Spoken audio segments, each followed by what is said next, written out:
Good morning, everybody. It's Raymond with MountainReporter.com coming to you from the Running Springs CHP office on this fine sunny day so far with our friendly neighborhood PIO, Chris Carter. How are you? Good. How are you? All right. And to be honest with you guys, this is like take, I don't know how many, but we're going to get through this one, right? I hope so. All right. It's been a while since we had an episode put up online. That's because he's been busy and I've been busy and we haven't been able to hook up. But we're here today to answer your burning questions for the CHP. And you can submit your questions by going to mountainreporter.com. On the top menu bar, if you look there, it says Ask the CHP.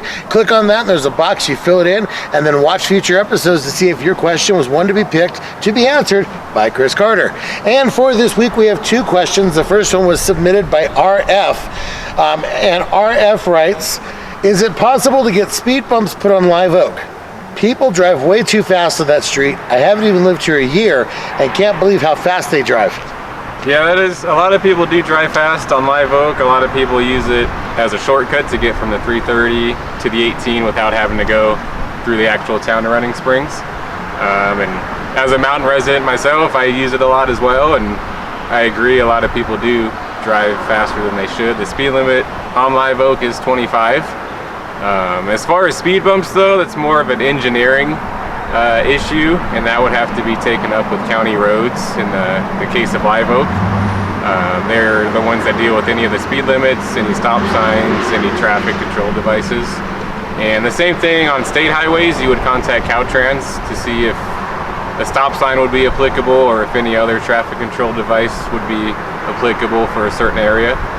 We more deal with the enforcement aspect of things.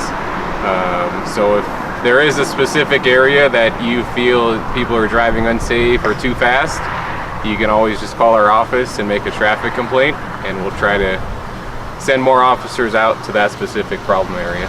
Right on. And for anybody who doesn't remember from our last episode, the phone number for the Running Springs CHP office is 909-867-2791.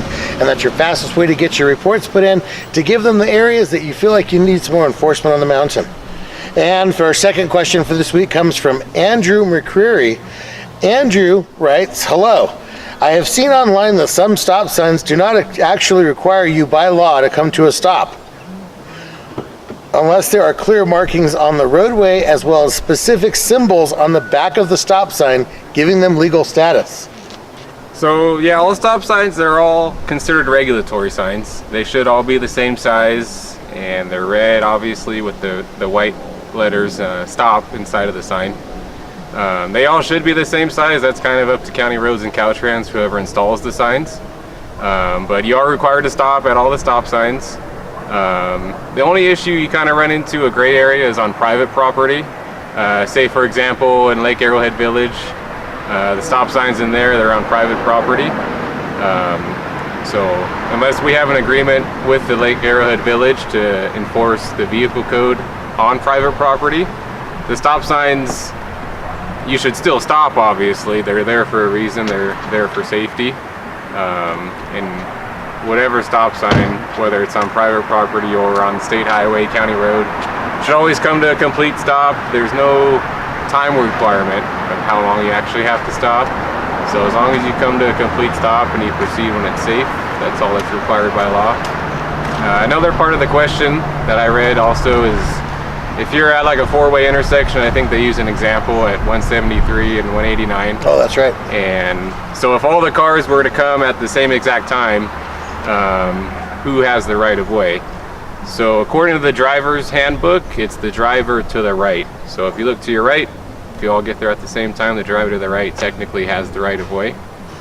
And as far as California stops, anything like that, like I said, you're required to make a complete stop, either at the limit line that's painted or before proceeding into the intersection. So we do have a couple of stop signs up here that the limit line is actually painted back farther from what we call the prolongation of the intersection. So the prolongation, if you take the corners of the intersection and you draw an imaginary line, that's the prolongation. So usually, I mean, there could be a crosswalk there or a limit line, but if there's no limit line painted or if the paint's faded, just make sure you are making that complete stop before you actually proceed into the intersection. Perfect. Well, that's everything you needed to know about stop signs and complete stops and the prolongation of the intersection. Learn something new. So, did you have anything else you wanted to get out to the drivers today, considering we got some monsoon weather coming and whatnot? Yeah, the weather conditions can change very rapidly up here. Even during the summer, it can go from sun to rain in a matter of minutes. So just make sure you're prepared. If it does start raining, turn your lights on, slow down, use your windshield wipers. If there's flooding in the road or debris in the road, if you can't see through the water in the road, don't go through it. Just turn around and don't drown. And also, I just wanted to promote our social media. So we're on Twitter and Facebook and Instagram as well. Just search for CHP Arrowhead. There's any road conditions, any major incidents, or just cool pictures. We post a lot of stuff, so make sure you follow our pages. That's right.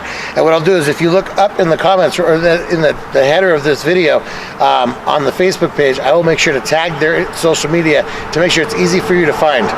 So that's this week's episode of Ask the CHP. Thank you very much, Officer Carter. Thank you. All right, and I'm Raymond Ray with MountainReporter.com, and we'll see you soon.